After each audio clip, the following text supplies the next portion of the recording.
Scripture remembers God as the one who hears the cry of the oppressed, accompanies people through histories of displacement and bondage, restores their dignity, and calls the church to participate concretely in their liberation.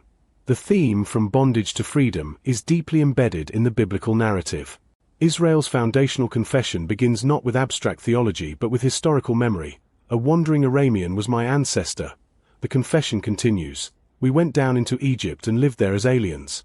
The Egyptians treated us harshly and humiliated us. Israel's faith is therefore rooted in remembering displacement, vulnerability, oppression, and divine intervention.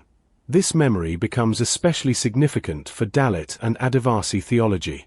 Dalit theology emerged explicitly from the experience of caste oppression and from the conviction that theology must be accountable to the lived experience of oppressed communities.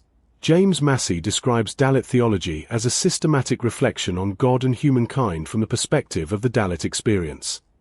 Adivasi theology similarly insists that land, community, dignity, and cultural identity are not peripheral theological questions.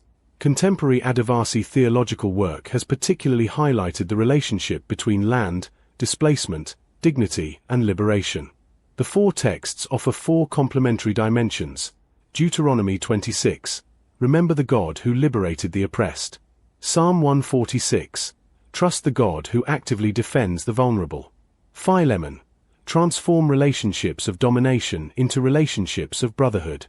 John 4. Encounter the God who crosses social, ethnic, and gender boundaries and offers living water. The canonical movement is therefore memory, justice, transformation, life.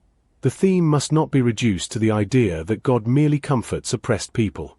Scripture presents a God who walks with the oppressed toward a new social reality.